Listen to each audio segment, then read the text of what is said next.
All right.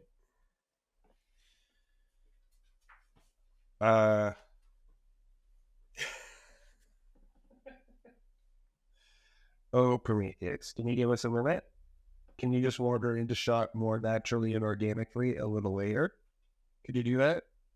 Or just can we get to... Good boy. Sit down. Okay, there you go. All right, so then give me a breakdown real quick of what's on your list, and then we can dive right into it.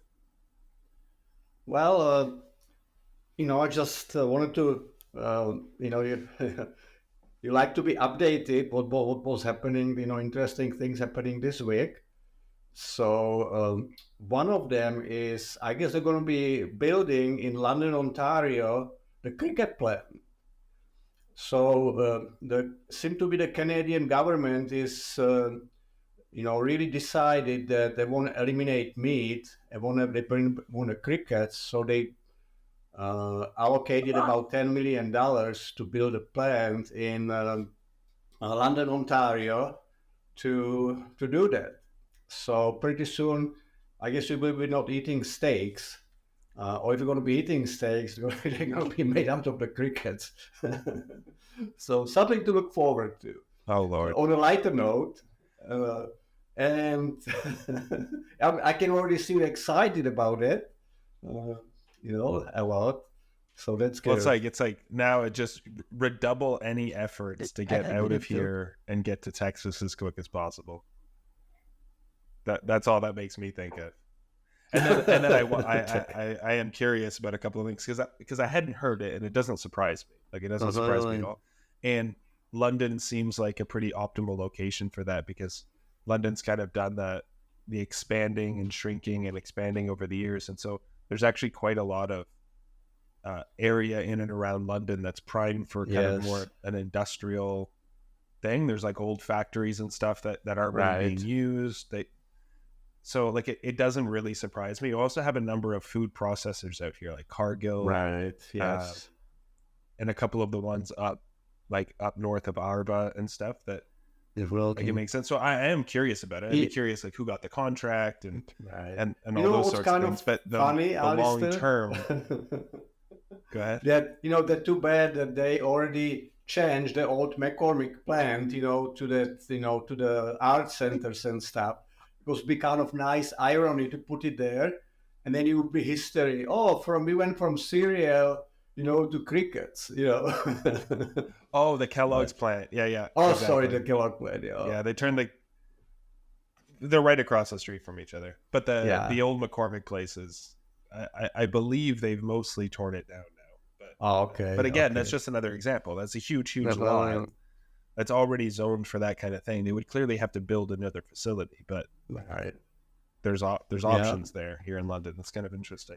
But no, I'm not looking forward to it. Like, when I've lived abroad, you get the opportunity to eat different cuisine and stuff, and I'm not adverse to the idea of eating beetles and crickets and stuff. But that's like both from a Western palate and my own, trying to get over that and just accept it and see how good it is. There's a couple of things that were kind of tasty, but I could never really get over myself the idea of it being bugs. And I'm fully aware that that's just because I wasn't raised eating bugs. Right.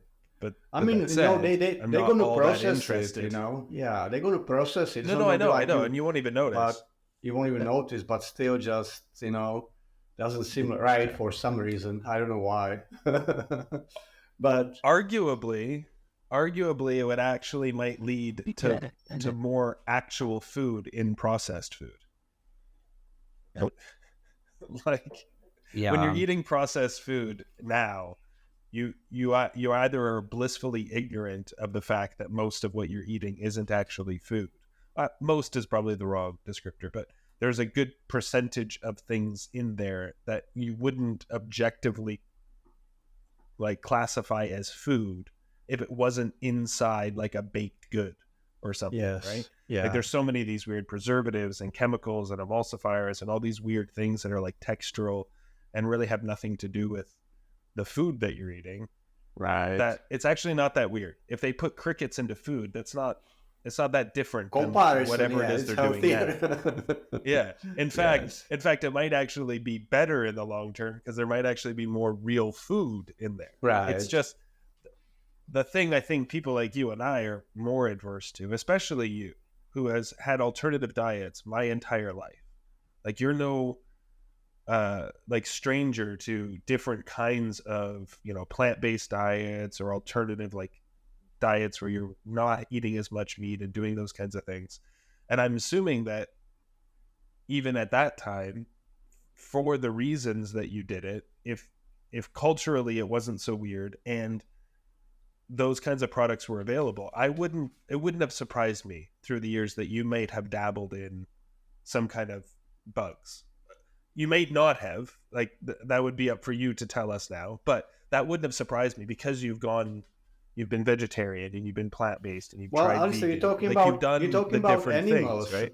So you're talking about animals again. So if it's a bug or a cow, what's the difference, really? Well, that's what I'm curious about. Like, in your point of view, when you were trying to avoid meat, if we lived in a culture where you could get steak or you could get fried crickets, would you have considered the crickets meat? No, it's the same idea for me. It's the same idea. Not like, Okay, so you would have avoided it.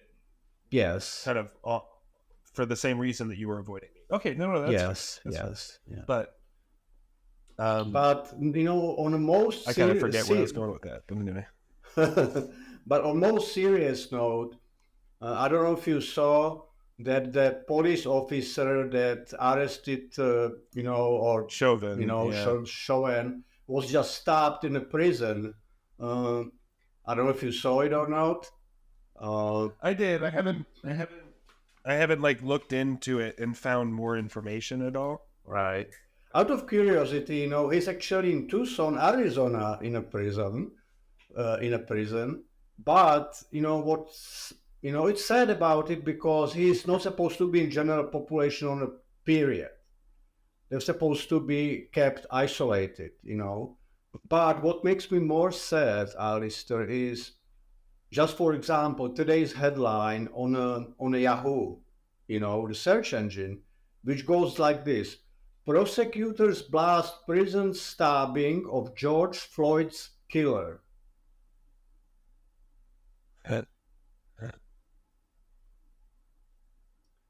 You know how they label him immediately? Like the framing. Yeah. Just the framing. Yeah. And those are the headlines I've been seeing in the last few days. It's almost like a political stunt. They don't want any sympathy for him. They just, every headline that I see on the mainstream media, I'm not talking about, other, media, but all the mainstream media have similar headlines like that, about him being killer and stuff like that. No sympathy for him, basically. It's almost like a PR type of stunt to, already manage the public opinion about it, Sad to me, especially that this, in the recent developments when even Tucker Carlson, talking about the reports that, medical reports that supposedly show clearly that, him, laying on the neck was not the cause of his death, the autopsy report. So it's sad that, that's where we're going with that. Yeah, it's one of those, like, I think both of us are quite opinionated about the whole situation. And we've talked about it quite a few times in the past about like that entire court case and the media's response to it and all those kinds of things. But all of that aside, like, even if you assume that the guy is correctly convicted for a crime that he was charged with and he is in prison, then I still genuinely wonder, like, what efforts were put into place to to prevent something like this. Like you know he's going to be a target. Right. Period. You know he's going to be a target. Number one, he's a police officer. Police officers are always targets. And then two, he is the most lambasted police officer in the last 20 years nationally. And you're putting them into a facility that isn't representative of the general U.S. population. It's not.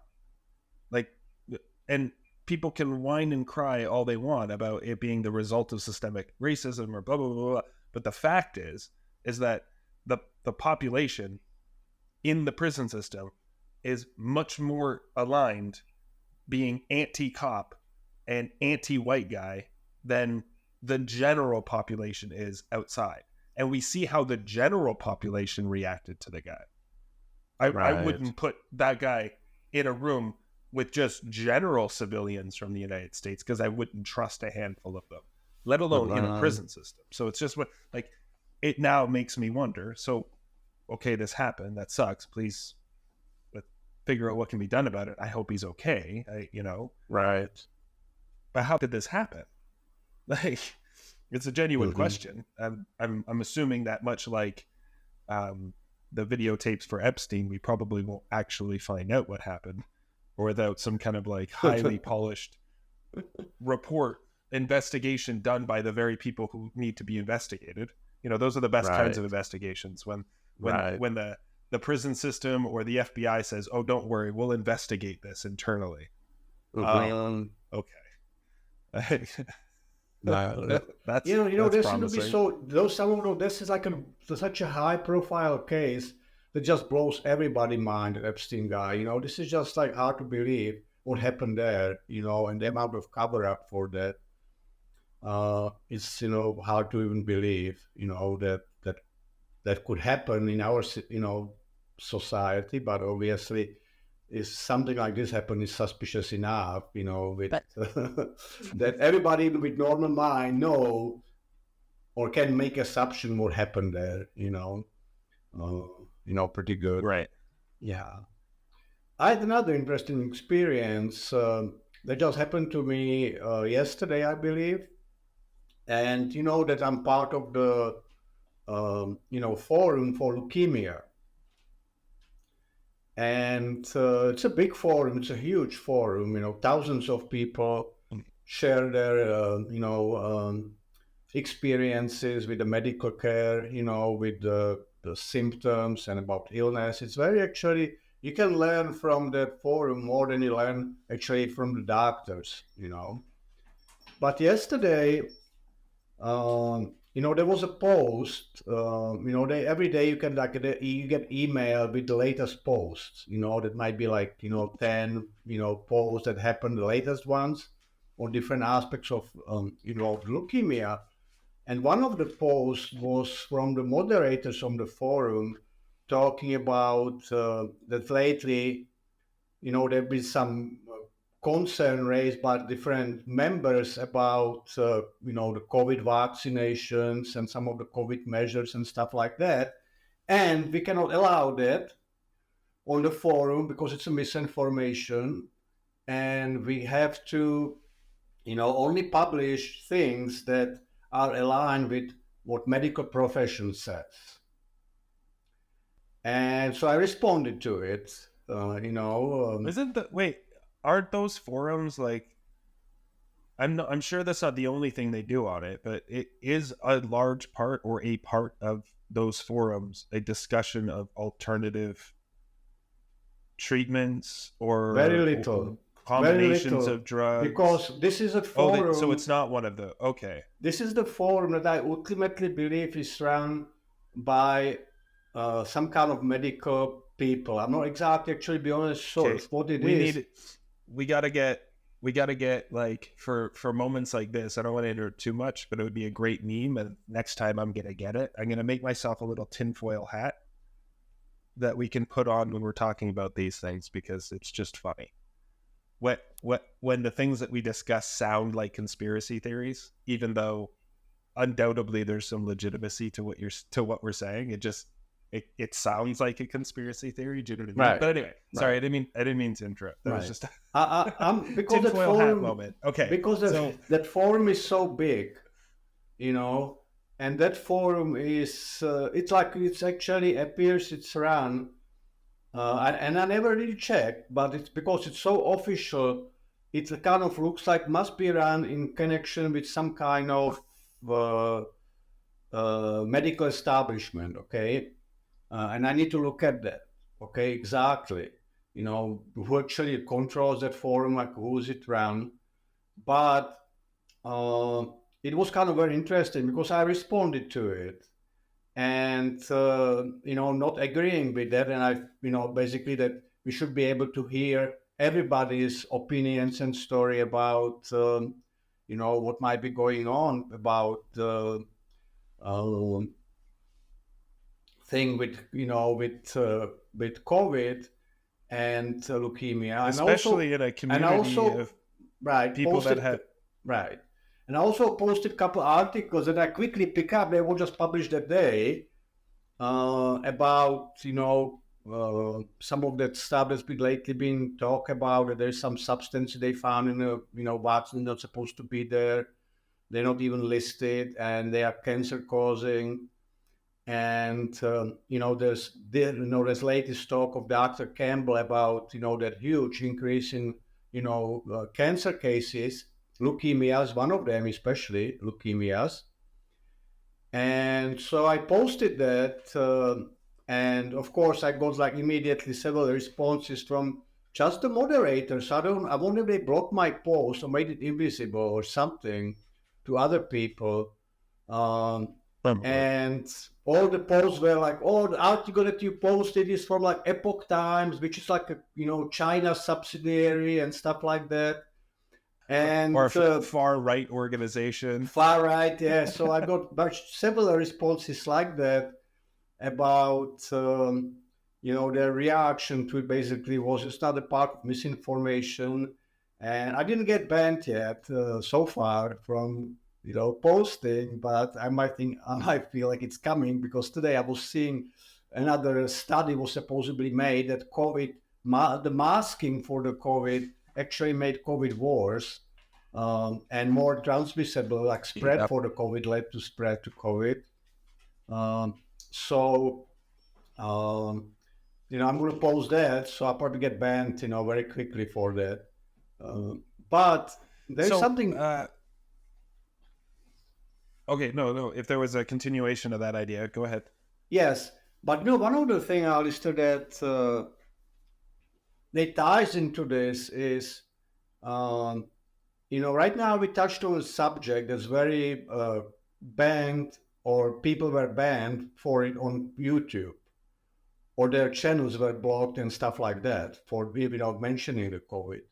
Now, interesting thing is, even the latest few different podcasts that I watch with people that I really respect, and they have a huge following, into hundreds of thousands people.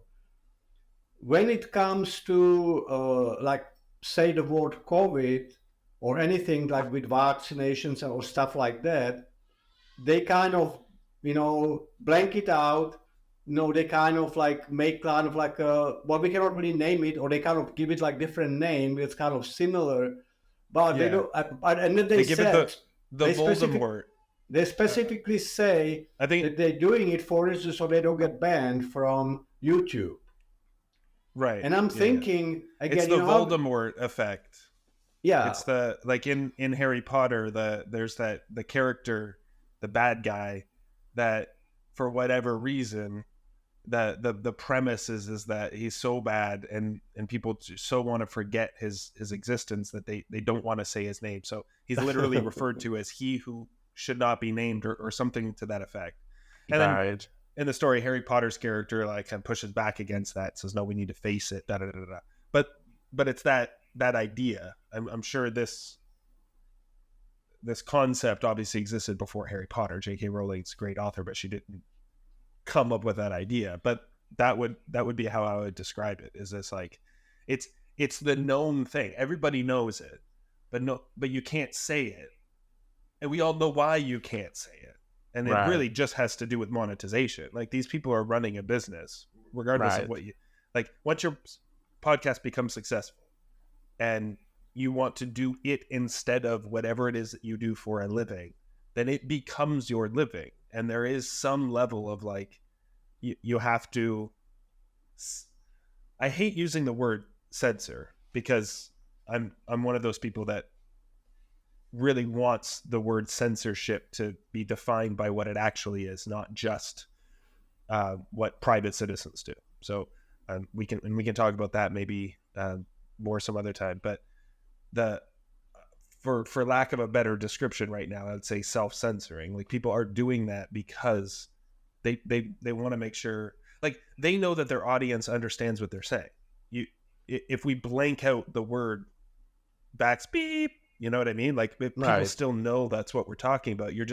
You're adhering to the rules that Google is laying out, that you can still communicate to your audience, but you're not going to get dinged really, really badly by them.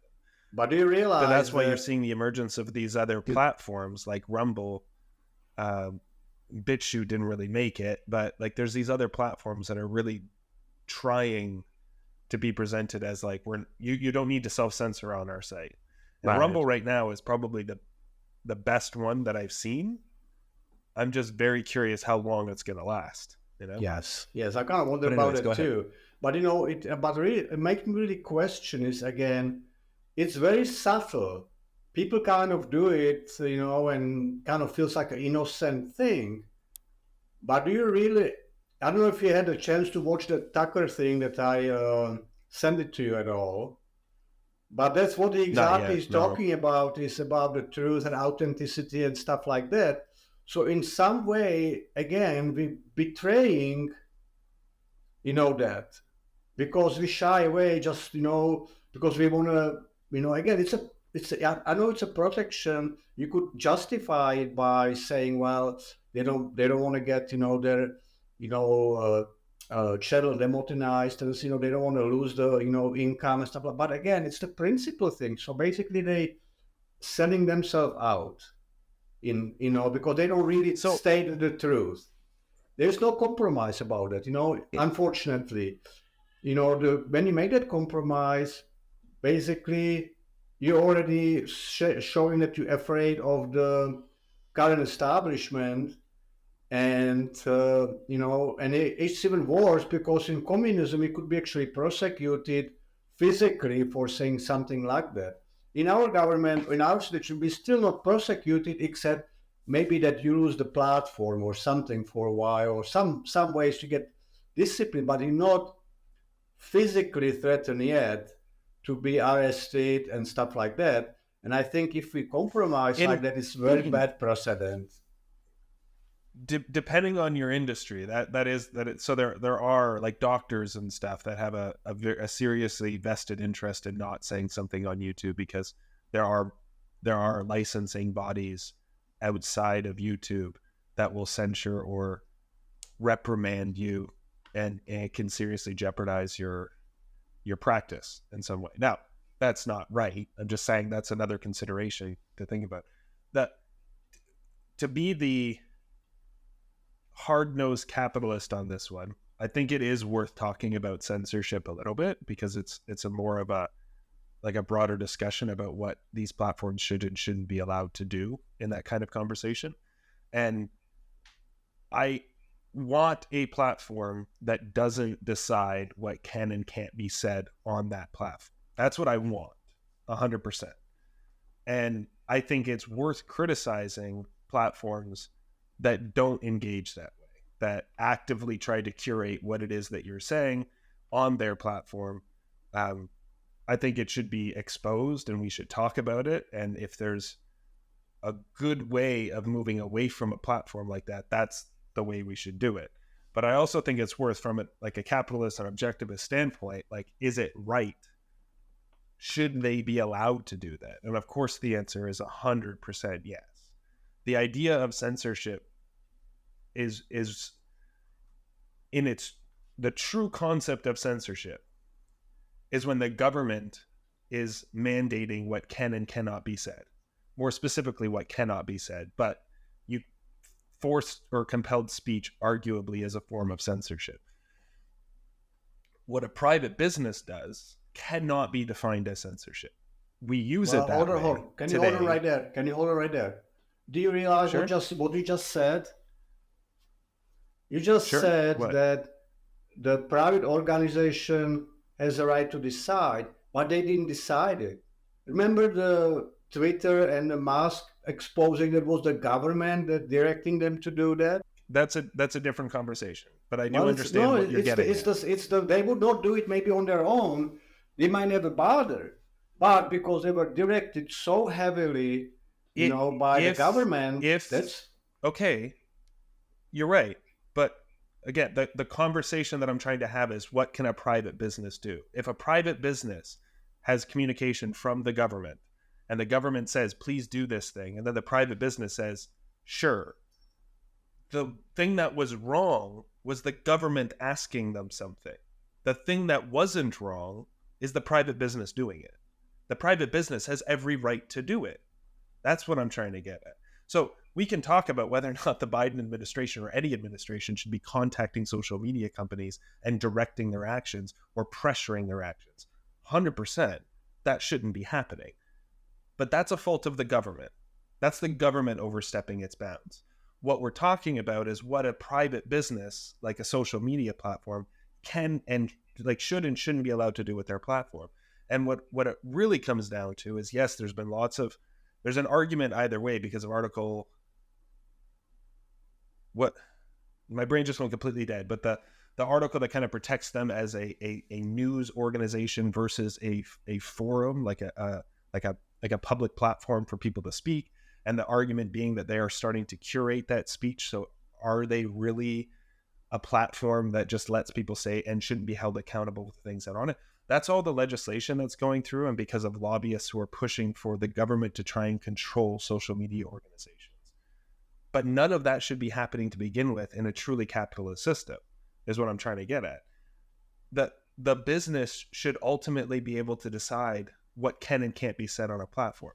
If we remove social media from this and we go back in history to when you had a more simple concept, like just a newspaper. If somebody, let's say, like really, really, really hated the owner of the newspaper and wanted to write an article like talking how bad this newspaper is, and then they submitted that article to that newspaper and said, publish it. And then the newspaper said, no, that is not censorship. Like, people today would point to that and be like, oh, they control the only means of communication to the masses. How dare they control what is and isn't being said? If they don't let that person publish something that talks bad about their own newspaper, that's a form of censorship. It's like, absolutely not. That is not censorship. You can't force somebody to publish something that's going to hurt them. It's their platform. They're the newspaper. You don't own the newspaper. The same logic applies to a social media platform. If they want to be wholly draconian and authoritarian about what is and isn't said on the platform, all the power to them. They made the platform. They coded it. They have the servers. They pay for the infrastructure. I'm literally just a user. So I shouldn't have any say of what is and isn't said on their platform. Do you get what I'm saying? Yeah, if it would be, I get it. I'm not disputing it at all. Of course but ultimately, yes, they should have a right to do whatever they want to do as a business. Who owns the business should have a right to decide. Okay, what I'm saying, it's not right because they choose that stand on election and political candidates or this issue with COVID. Those are kind of the most obvious things that were kind of happening happening at the moment still. They didn't choose that very often on their own. They were dictated by the government to do that. And that's what I found, not acceptable. And I'm sad that people, keep caving into it. We talked about it before. There was many times in my life when I look back, at different situations that I compromised, and even years later, I still feel bad about it when I think about it. It feels like something, I somehow destroyed my soul, and my authenticity by doing that. And it kind of, yeah, you think it's innocent when you do that. Oh, I'm just not going to, say that officially, so or somehow, I avoid it and go with the flow. But then I feel bad inside. Even years and years later, I still feel bad about it.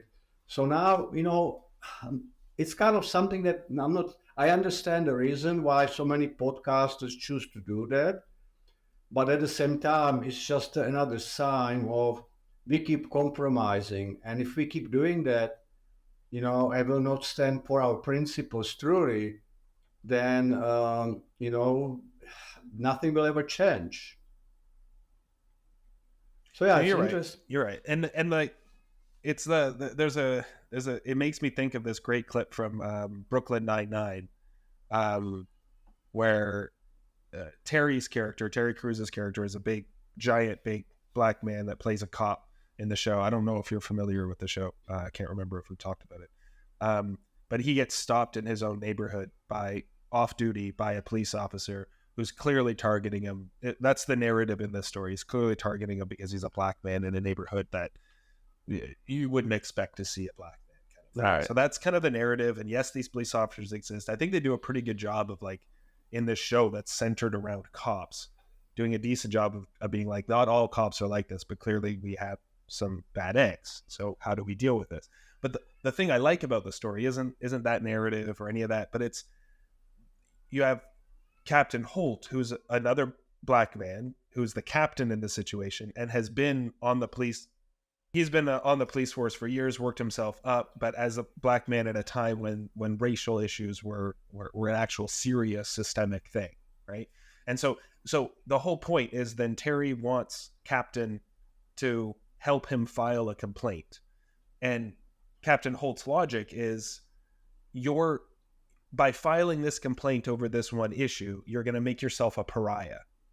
And it's going to make it very, very difficult for you to then move yourself up in the ranks to get yourself into a position where you can make true lasting change. And it like encapsulates this exact idea that I think so many people struggle with is like, where do you, like, what's the hill that you're willing to die on, right, for the sake of the greater good? And I hate using the term, but the kind of the noble goal that you're trying to get at. And there is absolutely an argument for saying you have the potential to do more good on a platform that gets your voice out there by muting certain aspects of what you're saying. You're still going to be able to reach more people and have a longer lasting effect. So removing the monetary issue aside, there's actually an argument to say, okay, yes, this platform curates our speech, but my audience is intelligent. They can read between the lines. And if I play ball on this platform, I'm still more likely to be able to influence and reach a broader audience and make a longer lasting change. And there are so many other avenues for which I could still communicate to this audience this way. And I'm gonna segue that into the caveat that we then come into another problem with platforms like YouTube, which is off-platform censorship. The concept of off-platform censorship, which throws this whole thing into a loop, like that YouTube has had a number of documented cases now, among other social media platforms, of them demonetizing, censoring, like basically doing some kind of reprimand or consequence to a user for something that they did off-platform. That they didn't even post it on YouTube. It's not in a video on there. It might be something they said on Twitter. It might be like things that are entirely unrelated to their YouTube channel, and then YouTube comes in and cracks the whip and says up. So yeah, like Russell Brand, where we this then accusation get into of this other rape, issue. yes. Yeah. So that's where, then we get into, like, how much are you going to be willing to play the game when they're willing to fudge that line anyway? Right. So it's like, I just wanted to say those things because I can totally understand and appreciate users with a big platform that do curate their speech to some degree in order to maintain their audience and maintain that reach, knowing that we live in a world where you have other avenues of communicating to your audience, the real core of the issue. I think honestly, I don't like it. This is something that actually it just gave me idea, and this is just for, we should we could try out of curiosity, all these channels that keep doing it, all these big names is, hey, do you really stand for what you try to been talking about for 2 hours about freedom and this and this? Do you really stand for that? So if you really truly stand for that, you should not be even on let's withdraw all from YouTube and go to Rumble and not even bother with YouTube. Let's just boycott YouTube. I think that it's a we should start this sacrifice campaign. that you can't. That campaign already exists, so you're behind the ball there, Peter. Sorry. Louder with Crowder is a great example. I would like to officially challenge those people, to respond to it and come make their stand. Out of just to say, that's really fair. would be willing You to can. do that. I'm just pointing out there's a bunch of content creators who have already done that. Is all I'm pointing out. And Louder with Crowder is a great example. It's a conservative podcast platform. They were with The Blaze for a long time. They had their own issues with Blaze. And then they've kind of gone in their own direction. But that's exactly what they're talking about. And they, of course, post everything on YouTube. Not everything. They post stuff on YouTube. And they're during production producers, whenever a subject or something comes up they know YouTube's not going to like, they hit that little button and the feed changes to, why don't you get over to YouTube where you can, or Rumble where you can actually watch this unedited. So they're constantly encouraging people to do it. The problem is that even that platform, this is a platform of 5-point-something million followers, Louder with Crowder. And yet a majority of their users every day, even though not all of the content is available on YouTube, myself included, continue to watch it on YouTube. And we don't really go over to Rumble to do it. So I'm just as guilty. And I'm not proposing any particular solution right now. I'm just saying there is something to knowing the kind of audience and reach that you can get on an established platform that makes it very difficult to just like sever all ties and say, our content's not available here anymore. You have to go over there to get it. I understand. Because you are going to lose a chunk of your audience. Yes. And not every platform is in a position to do that. A lot of podcasts, you think they're really, really successful, but they're a business like anything else. Like they've hired a couple of producers, on-site camera guys. Like you eventually become something where your costs are, you get what I'm saying? Like it's not a business where they're just, because it's on YouTube and they don't have a production studio, it's free for them to produce. Far from it. Like this kinds of productions are moving away from studios and into the hands of kind of the independent indie media there, but it's still costly. It's time consuming. You got to pay for people, and podcasts quite often get off the ground on a bootstring, but they can't stay there. And once they become successful, then it becomes, you have employees that depend on you. So that it's now not just a risk me as the person on the camera is taking, it's the risk that everyone that works for me also needs to take, the contractors that I hire to do the editing, all that kind of stuff. So there's a lot weighing on those people's minds, and I want to give them the benefit of the doubt that sometimes they're not as willing to just jump ship. I'd have to stop here, okay? All right. Well, thank you everyone for tuning in for what will be episode 3 of the Simple Jargon Podcast. Prometheus is excited to see you guys next time, and we'll catch you then. All right. See you next time. All right. Perfect.